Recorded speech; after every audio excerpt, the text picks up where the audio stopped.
Familia changa kwenye nyumba ya kupanga ambayo kipato chake hakijawa kikubwa sana. Mwanamke katika familia hiyo anaweza akawa ni mwenye kujitambua au asiyejitambua. Kisa mwenye kujitambua ni mtu ambaye anaweza kuishi kulingana na kipato cha mleta riziki ndani. Lakini mwanamke asiyejitambua anaweza akawa na tamaa na vitu vya nje bila kujali kipato cha mleta riziki ndani ya nyumba. Lakini mwanamke huyo anayejitambua anaweza akajiona ni mpumbavu sana pale ambapo mleta kipato au mleta riziki ndani ya nyumba, riziki ni kweli anaipata, lakini badala ya kuirudisha nyumbani kwa ili aweze kuishi nayo pamoja na familia yake nyumbani, anaishia kwenye vilabu vya pombe au kwenye sehemu za starehe na kusherekea kipato hicho na watu ambao sio familia yake. Na kule nyumbani baada ya kutumia hivyo anarudi na kale kaliko baki. Mwanamke huyo anaweza akaona ako kaliko baki labda ndio kipato au ndo riziki ya siku hiyo, bila kujua kwamba kinachopatikana ni kikubwa, lakini maisha yanakuwa ya shida nyumbani kwa sababu ya tamaa ya mtu mmoja. Sasa siku mwanamke huyo atakapogundua kinachokuwa kinaendelea, atajiona ni mpumbavu sana, kwa sababu alikuwa anavumilia, anaishi kwa kuridhika juu ya kile anachokiona, wakati sicho kinachopatikana. Maisha yanakuwa ni ya taabu.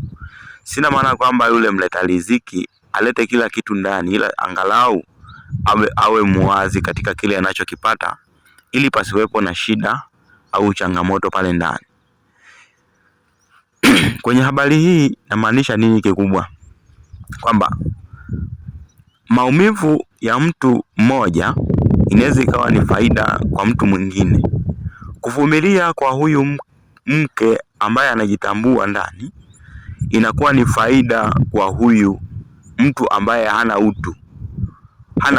Anaacha wengine wanaishi kwa tabu, anasherekea kipato chake na watu wengine kwenye sehemu za starehe. Kumbe sasa maumivu yale ni faida kwake huyu mtu anayesherekea. Hivyo hivyo hata katika maisha haya tunayoyaishi, kuvumilia kwako kitu fulani ni faida kwa kitu kingine. Yaani kujibana kwako ni faida kwa mtu mwingine. Ni sawa na kitanda ambacho wamelala watu wawili, kina ukubwa ule ule ambao hauongezeki. Msipolala kwa kuachana nafasi, mmoja akachukua nafasi kubwa, mwingine akachukua ndogo, wewe utakuwa unavumilia kulala sehemu ndogo wakati mwenzako anafaidika kwenye sehemu kubwa. Hivyo ndivyo ilivyo katika maisha. Wakati nasoma somo la uchumi, darasani kuna mwanafunzi mmoja alimuuliza mwalimu wa uchumi kwamba, sasa mwalimu, kama pesa zinatengenezwa, zinachapishwa, kwa nini sasa wasichapishe hela nyingi ili watu wasihangaike na kutafuta fedha? Ile mwalimu nakumbuka alijibu kwa ufasaha, lakini ninachokikumbuka katika majibu yake ni maneno machache kwamba pale ambapo utaprinti pesa nyingi watu wakawa nazo nyingi mtaani, basi hapata kuwa na maana tena ya kuwepo fedha. Kumbe ili fedha iwe na maana ni lazima iwe ya kunyang'anyana. Kumbe kuna mamlaka zilizopo duniani zinazodhibiti mizunguko ya fedha. Watu waendelee kunyang'anyana. Watu waendelee kunyang'anyana fedha, ili fedha iendelee kuwa na maana, iendelee kuwa na thamani yake. Hiyo ni fedha. Kwa hiyo fedha unaweza ukajiuliza au ukapata majibu kwamba ni kitu cha kutengenezwa ambacho kinaweza kudhibitika na binadamu. Wakati huo kuna vitu vya asili ambavyo haviwezi kudhibitika na mwanadamu. Kwa mfano mafuriko, majanga ya upepo, majanga ya joto kali, majanga ya baridi kali, majanga ya tsunami, majanga ya tetemeko, ni kitu ambacho hakiwezi kudhibitiwa na mwanadamu. Wingi wa dhahabu, wingi wa madini yoyote ardhini ni kitu ambacho hakiwezi kudhibitika na mwanadamu. Ni vitu ambavyo vipo kwa asili yake, na uzuri wa vitu vya asili vinapatikana kiurahisi kwa yule mwenye kibali. Yule atakayepata kibali nacho ndio huyo atakayekiona hicho kitu cha asili mapema mbele yake. Mti huo ambao unaweza kukwambia kwamba huo mti unatibu kitu fulani na fulani na fulani na fulani, lakini usipojua maadili ya huo mti hauwezi kukutibia sawa na yule ambaye anajua maadili yake huo mti. Hivyo ndio vibali ninavyovizungumzia. Mti utamtii kiurahisi yule mtu mwenye kibali na asili, au mwenye kibali na anayeweza kuelewana na mazingira ya asili. Mti utamtii vizuri, utatibu, utafanya kwa kadri anavyotaka huyo mtu, kuliko yule mtu ambaye anafika kama ni mizizi anachimba tu na kwenda kutumia. Hivyo ndivyo jinsi ilivyo. Kwa hiyo wanaweza wakadhibiti kwenye mataifa, anaweza wakadhibiti akasema tudhibiti, labda tufungue mipaka au tufunge mipaka ili kuzuia mifumuko ya bei au nini, inflation hizo wenyewe wanaita, au tufanyaje mambo yale. Wanakuwa wanaminya maisha ya wananchi wao, lakini anayefaidika juu ya kuminywa huko kwa maisha ya wanadamu ni nani? Tumeshajifunza kwamba unapokuwa unaminywa, unapokuwa unahangaika, kuna mwingine kwenye nafasi kubwa anafaidika. Kumbe yule ambaye yupo sehemu ya kudhibiti hiyo hali ndio anaweza akawa ananufaika vizuri juu ya hicho kitu kinachokuwa kinaendelea. Nilikuwa namwambia mtu mmoja kwamba hivi, unafikiri wewe una mamlaka ya kudhibiti fedha? Akasema ndio, naweza kudhibiti hela kwa kutumia matumizi yangu mimi. Naweza nikadhibiti kwa kucontrol matumizi yangu na jinsi ninavyoipata. Alikuwa amejibu sahihi kwa ufahamu wake, lakini kwa kweli ni mtu ambaye hawezi kudhibiti fedha, kwa sababu hawezi kudhibiti inflation, hawezi kudhibiti chochote, wala hawezi kusababisha inflation. Mtu ambaye anaweza kudhibiti mizunguko ya hela ni yule ambaye anaweza kusababisha inflation, anaweza kusababisha mfumuko wa bei. Nikisema mfumuko wa bei ni pale ambapo fedha inakuwa haina thamani. Mfano kama soda ulikuwa unanunua shilingi 500, unaanza kununua shilingi 1000 au shilingi 3000. Huo unaitwa ni mfumuko wa bei. Sasa mtu anayeweza kusababisha kitu hicho ndio mtu anayeweza kucontrol hela, na sio wewe unaoipata na kuitumia. Kwa hiyo wakati tunakuwa tunapanga malengo, wakati unapokuwa unatafuta mali na vitu vingine, ni lazima uweze kufahamu hicho kitu, kwamba kuna mtu yupo au kuna mamlaka ambazo zinaweza kucontrol mzunguko wa fedha, na hawawezi kuzalisha fedha nyingi kwa sababu zitakuwa hazina maana. Pesa zitakuwa hazina thamani tena. Pesa zikiwa hazina thamani tena, yanabaki mazingira ambayo binadamu hawezi kuyacontrol.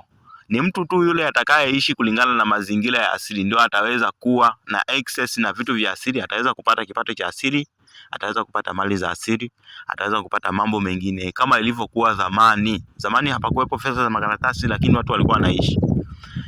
Utawala fulani ulikuwa unamiliki madini, utawala fulani ulikuwa unamiliki chumvi, utawala fulani ulikuwa unamiliki mazao ya aina fulani, utawala fulani katika ardhi yao asili ilipendelea ikaotesha miti fulani ili tawala fulani ije iwanyenyekee kupitia miti hiyo iliyoota kwenye ardhi yao. Kwa hiyo tabaki mazingira ya asili ambayo mwenye mamlaka na mazingira ya asili ndo anaweza kuyadhibiti mazingira ya asili.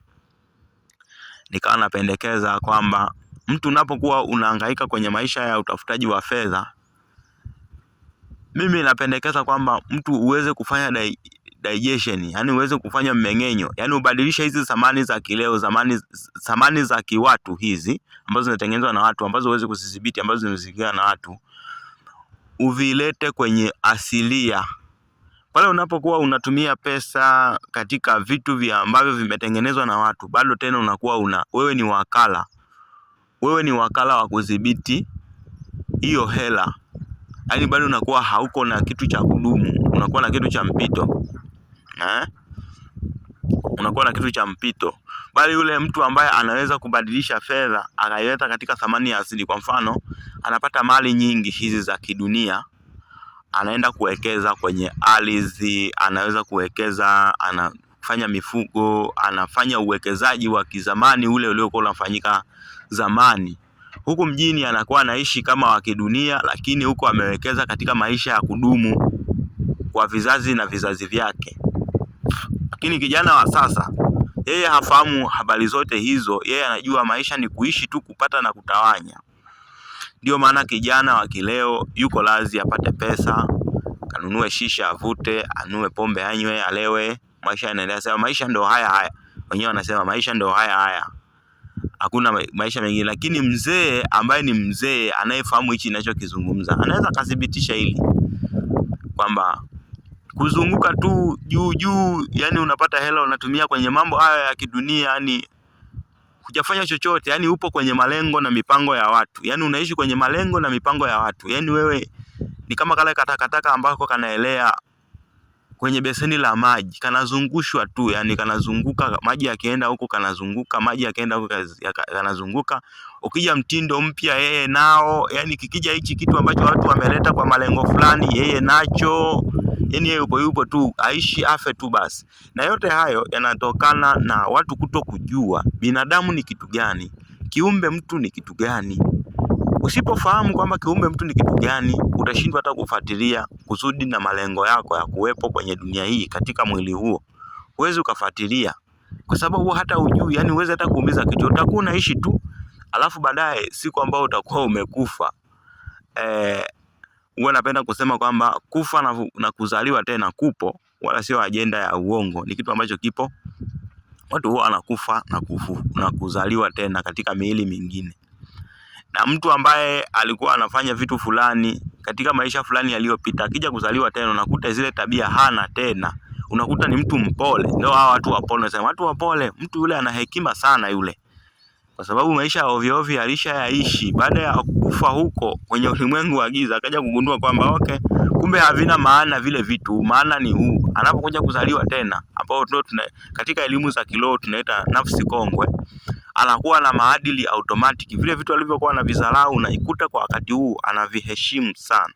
Kwa ni mambo ambayo mtu unatakiwa kuangalia sana. Na mtu ambaye ni nafsi kongwe anapokuwa katika mambo ya kidunia, mara nyingi huwa anapata uchizi kwa sababu anaishi maisha ambayo ni tofauti na yeye. Kutakie heri njema na wakati mwema.